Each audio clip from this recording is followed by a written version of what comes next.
Class 12 की chemistry class है। पिछले लेक्चर्स में हमने देखा था कि लिगेंड्स के प्रकार, कितने प्रकार के लिगेंड्स होते हैं। आज उसके आगे जो है देखना है। आज हम देखेंगे सबसे पहले कीलेट संकुल। कीलेट संकुल पूछा जाता है। कीलेट से आप क्या समझते हैं?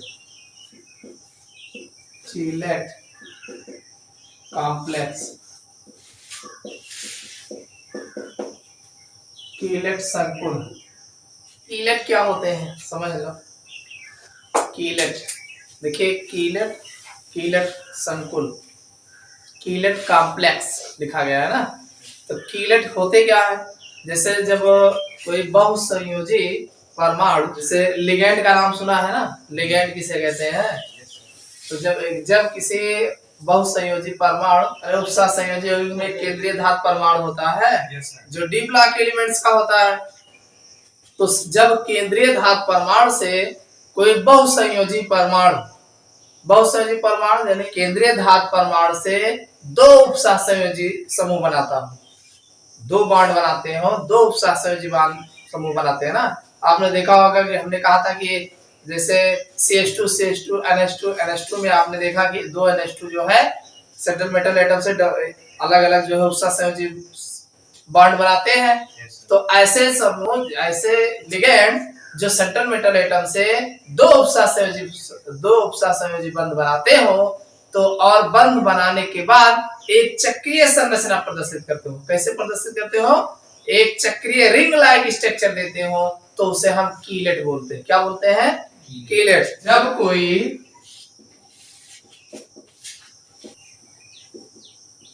बहुसंयोजी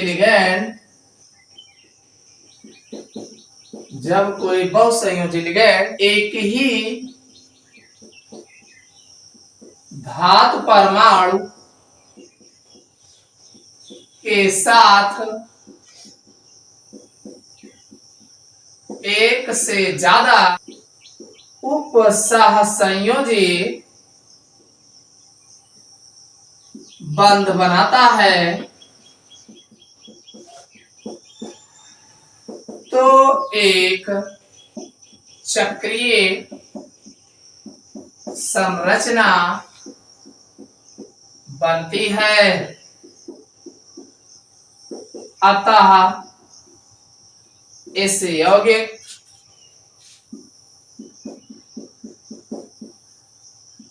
को कीलेट कहते हैं तथा ऐसे लिगेंड को कीलेटिंग लिगेंड कहते हैं।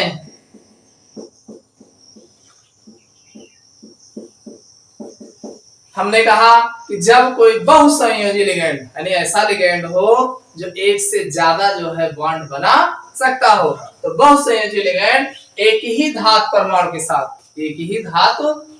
साथ एक से ज्यादा उपसंयोजी बंध बनाता है, तो यह एक चक्रीय संरचना बनती है। अरे जब दो जगह जुड़े तो एक रिंग लाइक स्ट्रक्चर न बन जाए, तो एक चक्रीय संरचना बनती है।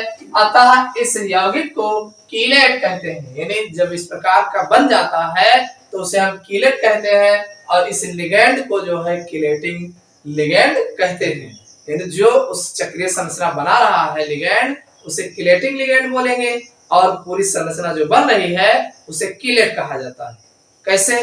जैसे एक एग्जांपल देख लो।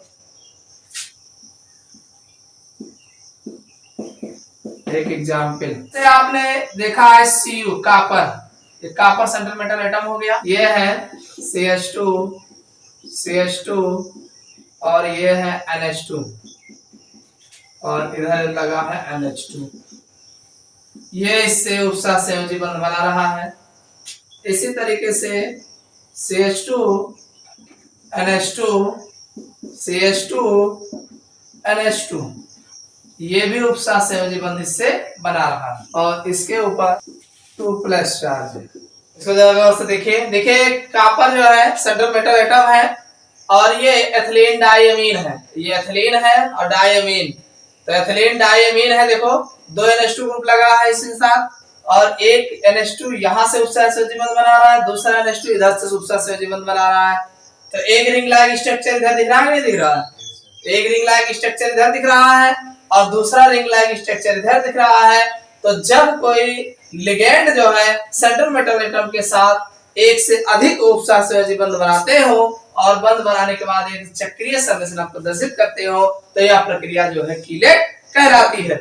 और अब ये जो लिगेंड जो है जो चक्रीय संरचना बना रहा है, इसे हम क्या बोलेंगे? कीलेटिंग लिगेंड कहेंगे। समझ में आया कि नहीं? अरे लिगेंड है, ये केंद्रीय धातु परमाणु है, तो जब इस रिंग लाइक स्ट्रक्चर बनेगा तो उसे हम कीलेट बोलेंगे, और जो बना रहा है, जो लिगेंड बना रहा है, उसे कीलेटिंग लिगेंड कहा जाता है। समझ में आया कि नहीं? तो चक्रीय संरचना बनना ही जो है कीलेट कहलाता है।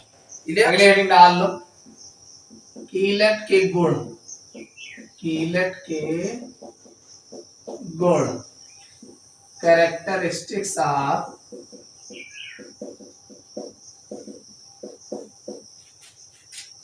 कीलेट। देखिए पहला जो कैरेक्टर्स है कीलेट का, जो पहला गुण है, एक संयोजी लिगेंडों के संकुल यौगिक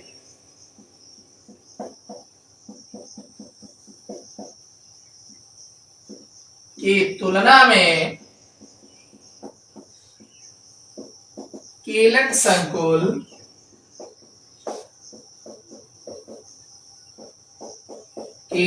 ज्यादा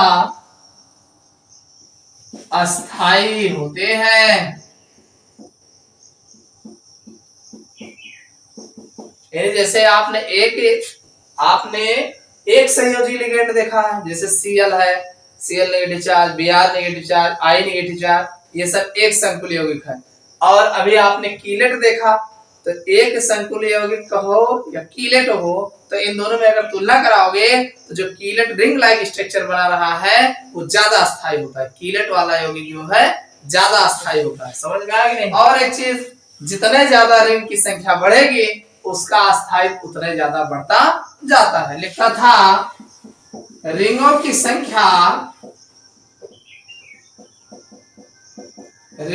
संख्या बढ़ने के साथ साथ यौगिक की अस्थायित्व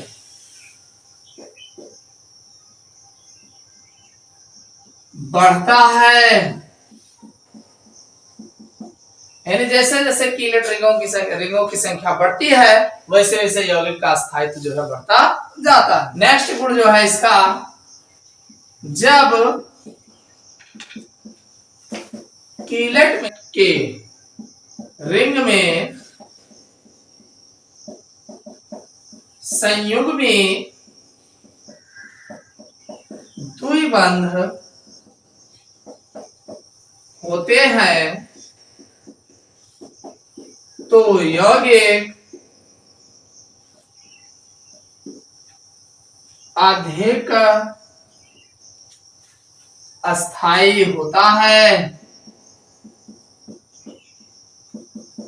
यानी अगर द्विबंध उपस्थित होते हैं संयुग्मी तो यौगिक अधिक अस्थायी होता है। अगला है कीलेट जल के मृदुकरण धातु आयनों के विश्लेषण में लैंथेनाइड व एक्टिनाइड के पृथक्करण में प्रयोग होते हैं।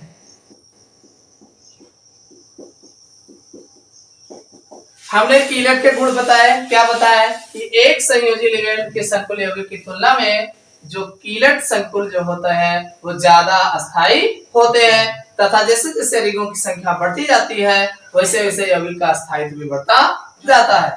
दूसरा गुण हमने कहा कि जब कीलट के रिंग में संयुग्मी द्विबंध उपस्थित होते हैं तो यौगिक अधिक अस्थायी होते हैं। तीसरा हमने कहा कीलट जो है जल के मृदुकरण यानी पानी को स्वच्छ करने में, साफ करने में, और धातु आयनों के विश्लेषण, धातु आयन के विश्लेषण, जो धातु होते हैं उन आयनों का विश्लेषण करने में, और कितना आयन है, कैसे है, कौन कौन सा आयन है, विश्लेषण करने में, लैंथेनाइड्स और एक्टिनाइड्स के पृथक्करण में कीलट का प्रयोग किया जाता है। समझ में आ गया। समन्वय संख्या, ये भी बहुत पूछा गया है। समन्वय संख्या, कोऑर्डिनेशन नंबर, ये सब छोटे छोटे डिफिनेशंस हैं, एग्जाम में बार बार पूछे गए हैं, तो ये सब आप याद रखिएगा। कीलेट क्या है, समन्वय संख्या क्या है, लिगेंड्स क्या है, समझ में आ गए। ये सब एकदम दिमाग पे रखा रहना चाहिए, क्योंकि ये सब सबसे पहले यही सब पूछे जाएंगे। समन्वय संख्या, आपने कोऑर्डिनेशन कंपाउंड देखा, तो कोऑर्डिनेशन कंपाउंड बड़े ब्रैकेट के अंदर आपने दो चीज काउंट किया, एक तो केंद्रीय धातु परमाणु होता है, सेंट्रल मेटल एटम होता है, और दूसरा जो आपका होता है लिगेंड होते हैं। क्या होता है? लिगेंड होता है। तो ध्यान सुनिएगा, अब लिगेंड केंद्रीय धातु परमाणु के साथ जितने उपसह संयोजी बंध बनाते हैं, जितने उपसह संयोजी बंध बनाते हो, तो जितनी उनकी संख्या होगी, किसकी? उपसह संयोजी बंध की संख्या जितनी होगी वह उसकी समन्वय संख्या कहलाएगी। समझ में आ गए? हमने क्या लिखा है? समन्वय संख्या लिखा है ना। तो जब कोई लिगेंड केंद्रीय धातु परमाणु से जितने उपसह संयोजी बंध बनाते हैं, तो जितनी उनकी संख्या होती है वह उनकी समन्वय संख्या कहलाती है। याद हो जाएगा। किसी संकुल ब्रैकेट में जटिल यौगिक में केंद्रीय धातु परमाणु, केंद्रीय धातु परमाणु लिगेंडों के साथ जितने उपसह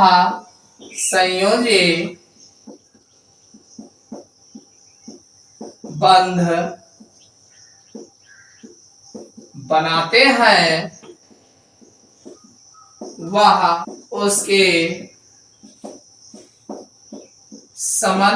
समन्वय संख्या या उपसह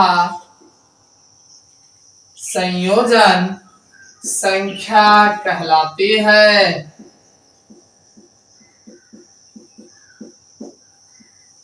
उपसह संयोजन संख्या कहलाती है। इतना समझ में आ गया ना। हमने कहा कि किसी संकुल या जटिल यौगिकों में केंद्रीय धातु परमाणु लिगेंडों के साथ जितने उपसह संयोजी बंध बनाते हैं वह उसकी समन्वय संख्या या उपसह संयोजन संख्या कहलाती है। अब ध्यान दीजिए, जैसे ऐसा लिगेंड जो केवल एक ही उपसह संयोजी बंध बनाता हो, जैसे Cl है, Cl negative charge, Br negative charge, I negative charge, ये सब एक ही तो उपसह संयोजी बंध बनाते हैं। तो जो एक ही ऐसे लिगेंड जो केवल एक ही उपसह संयोजी बंध बनाते हो, तो ऐसे जितने लिगेंड होंगे वह उतनी जितनी उनकी संख्या होगी, वो केवल एक ही बना रहे हैं तो उनका उतने ही समन्वय संख्या होगा। भाई एक ही जब उपसह संयोजी बंध बना रहा है लिगेंड, तो उसकी जितने संख्या होगी वह उसकी उतनी समन्वय संख्या होगी। अब मान लो कि वो दो बॉन्ड बना होता है, अभी इससे पहले बताया ना कीलेट में कि डबल बॉन्ड बना रहा है, रिंग बना रहा है, तो अब उसकी कीलेट उसका जो समन्वय संख्या होगा वो जस्ट डबल हो जाएगा, वहां पे डबल हो जाएगा। समझ में आया नहीं? चलो इतना जान लिए ना समन्वय संख्या कहलाते हैं। एग्जाम्पल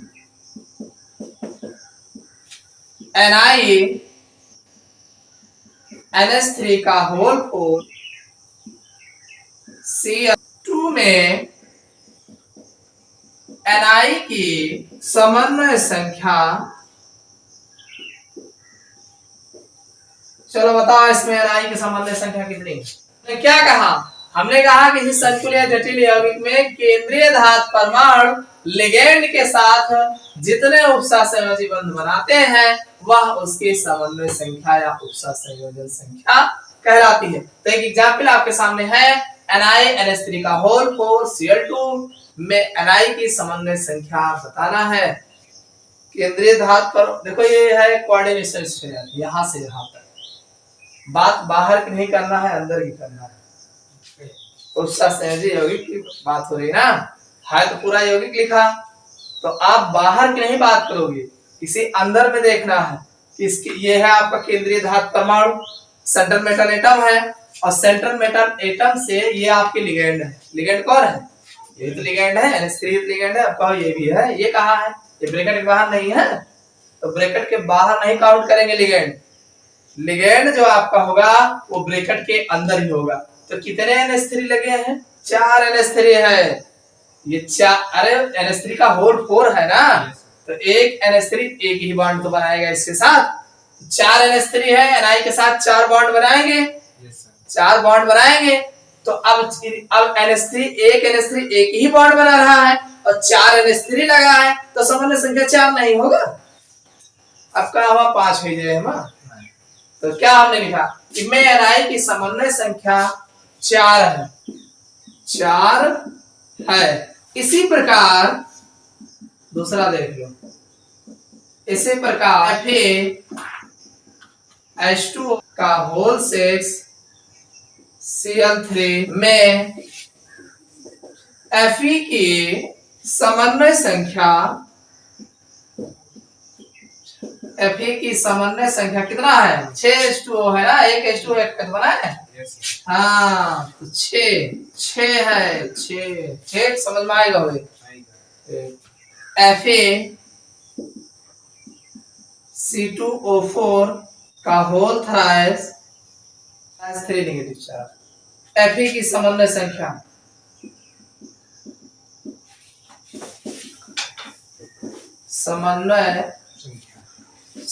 कितना होगा?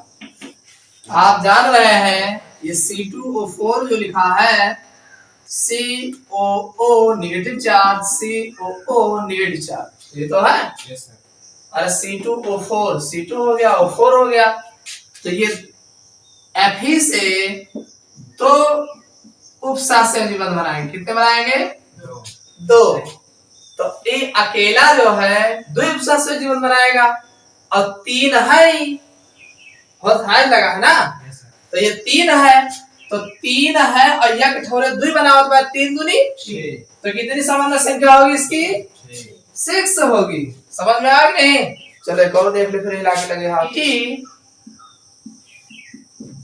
En का होल Cl2, जरा इसमें बताओ मैं Pt की समन्वय संख्या, इसमें बताओ कितना?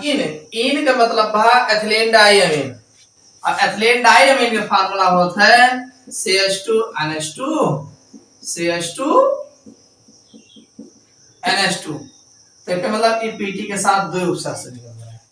इन जितना है Pt के साथ 2 उपसा संयोजी बन रहा है, और कितना इन है? 2 इन है, तो 2 इन है मतलब 2 दूनी 4 उपसा संयोजी बंध होगा, और 2 Cl भी लगा है, और एक Cl एक उपसा संयोजी बंध रहा होता है, तो 2 ही होगा, तो 4 ई और 4 2 6, तो इसका मतलब उपसा संयोजन संख्या कितना हो जाएगी?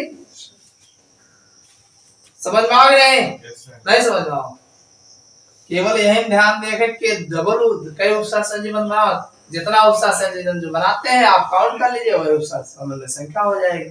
समझ में आ गया? यह पे EDTA जरा बताओ कितना उपसा में Fe की समन्वय संख्या। अब बताओ EDTA कितना बनाता है? ट्राई भी होता है और T से टेट्रा भी होता है, तो FeEDTA में आप जानते हैं 6 वाला विध बताए हैं, 6 उपसंयोजी बताया है। एथिलीन डाइअमीन टेट्राएसीटेट, टेट्राएसीटेट 4 ही होएगा और डाइअमीन के 2 होएगा, तो 4 2 6, तो यहाँ पे समन्वय संख्या 6 हो जाएगी। समझ में आओगे नहीं? कुल मिलाए कि नहीं? जैसे एक ठोरे अब एक की बाई वोल्टेज तो लगा नहीं ना, वोल्टेज लगा तो 6 दूनी 12 हो जाएगा। ठीक, तो जितने उपसंयोजी संख्या होगी वही उसकी समन्वय संख्या होगी। समझ में आ गया समन्वय संख्या? अब तो ना बोलो एग्जाम में आवत है, ऐसा दे दे पूछ लेकर समन्वय संख्या बताओ कितनी है, तो मैं आपको चेक करे देखे पर से सिंगल बॉन्ड बना होता है कि डबल बॉन्ड बना रहा है, डबल और सिंगल दोनों बना होता है, तो जो सिंगल बना होता है एक ठीक काउंट करो, जो डबल बना होता है डबल काउंट करो। समझ में आ गया? अगली हेडिंग बढ़ा लो, ऑक्सीकरण संख्या। ये भी एग्जाम में पूछा गया है, ऑक्सीकरण संख्या, ऑक्सीडेशन नंबर, ऑक्सीडेशन नंबर, ऑक्सीकरण संख्या। अब आपको उपसंयोजी यौगिकों की ऑक्सीकरण संख्या निकालना है। ठीक है, ऑक्सीकरण संख्या क्या होता है? तो किसी तत्व के ऊपर स्थित, किसी तत्व के ऊपर स्थित आवेशों की संख्या उस तत्व की ऑक्सीकरण संख्या कहलाती है। समझ में आया नहीं?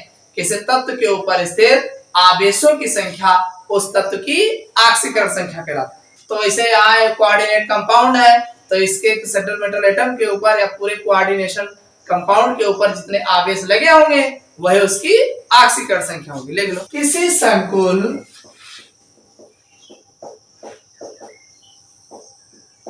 या जटिल यौगिक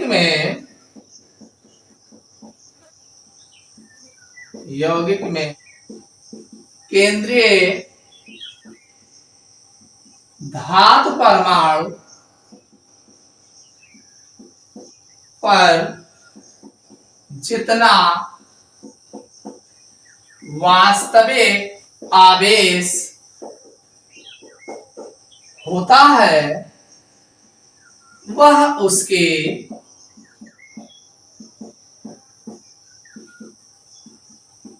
ऑक्सीकरण संख्या कहलाती है। इसका मतलब क्या हुआ? अतः किसी धातु परमाणु के ऑक्सीकरण संख्या,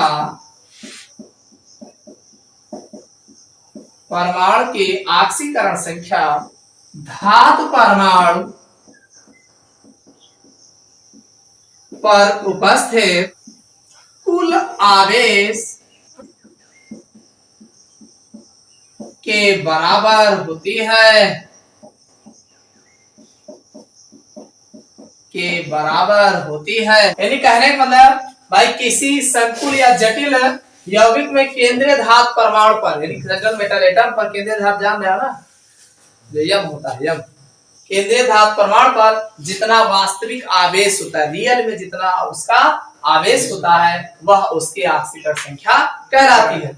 आगे दिया है कि अतः, इसका मतलब क्या हुआ कि किसी धातु परमाणु की ऑक्सीकरण संख्या धातु परमाणु पर उपस्थित कुल आवेश के बराबर होता है। हमने कहा है कि किसी तत्व या धातु, किसी तत्व या परमाणु पर स्थित आवेशों की संख्या उस तत्व की ऑक्सीकरण संख्या कहलाती है। इतना समझ में आ गया? K4 FeCl का होल 6, K4 FeCl का होल 6 में Fe की ऑक्सीकरण संख्या निकालना है। हमें किसका निकालना है? Fe का। माना Fe की ऑक्सीकरण संख्या बराबर x, क्या मान लेंगे? अरे Fe निकाले जाए तो x मान ले। ठीक, कितना है? 4 है ना, अब K के +1 हुआ था का सही होएगा, और प्लस Fe का निकाला जाता है x मान लियो, और Cl के -1 हुआ था, मालूम है कि नहीं? Cl के -1, अरे Cl के ऊपर एक तो आवेश रहता है, ऋण आवेश, तो -1 है जी, और 6 ठोरे बाय -1 बराबर 0, कोनो आवेश तलाक नहीं है, बराबर 0 होगा। ठीक, जरा इनका साथ करो, 4 का नाम 4 और होगा x और 6 का नाम 6 बराबर 0 और 6 में से 4 घटाओ को कितना बचे 2 बराबर 0 तो x बराबर +2 आएगा। तो यानी यहाँ पे +2 आएगा ना। F की आंशिक संख्या कितना आ जाएगी +2 आ जाएगी। समझ में आएगा कि नहीं। दूसरा एग्जांपल देखिए AgCl होल ट्वाइस और ऊपर लॉग है 2 नेगेटिव चार्ज। ठीक, AgCl का होल ट्वाइस 2 नेगेटिव चार्ज।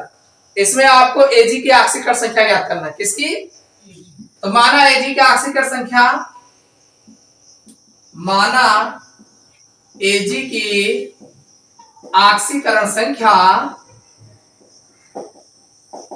बराबर x, जी का निकाल रहा है वो कहीं x मान लियो तो x हो गई है और प्लस ये 2 ठोरे हुआ है तो 2 से मल्टीप्लाई हो जाएगा और Cl के -1 होता है और बराबर 0 के बजाय 2 नेगेटिव 4 लिखा है। क्या लिखा है?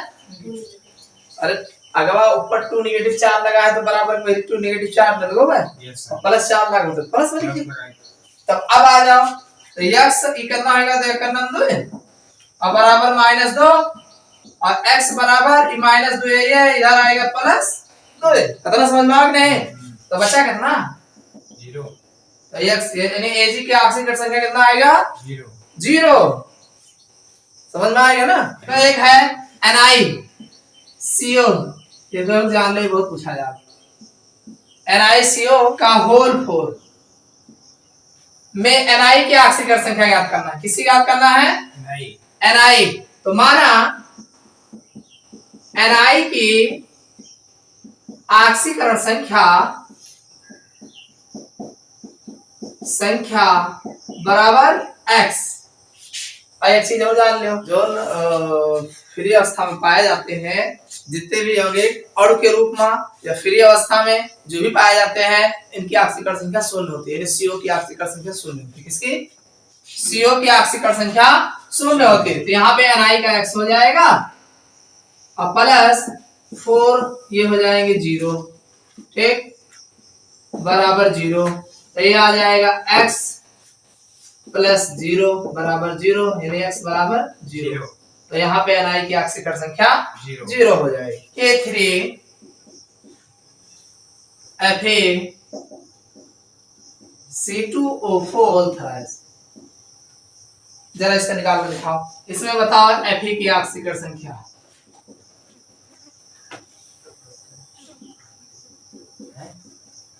आंशिकरण संख्या बराबर x। निकाल के बताओ। देखो एक चीज याद रखना, ना समझ में आवे कि क्या कहते हैं आंशिक संख्या है तो ये चीज देख लो के ऊपर आवेश रखना है। आप जानते हो क्या लिखा है? C2O4 लिखा है, COO negative charge COO negative charge तो आज C2O4 ऑक्सीलेट में दो नेगेटिव चार्ज होगा तो ये पूरे के आंशिक संख्या -2 हो जाएगी। कितना हो जाएगा? अरे 3 है, 3 गुणे +1 एक होता है, ठीक है, और प्लस x निकल ही का है और 3 गुणे और एक -2 हो रहा है और बराबर 0 तो ये हो जाएगा 3 और प्लस x और ये -3 दूनी 6 बराबर 0। 6 में से 3 गया कितना बचा? -3 बराबर 0 और x बराबर +3। यही तो इसकी आंशिक संख्या आ जाएगी। समझ में आया कि नहीं? तो इस तरीके से जो है तत्व यानी कोऑर्डिनेशन कंपाउंड की जो है आंशिक संख्या सेंट्रल मेटल एटम का निकाला जाता है। यानी उस परमाणु पर स्थित आवेशों की संख्या उस तत्व की आंशिक संख्या कहलाती है। इतना कर लो, बाकी अगले क्लास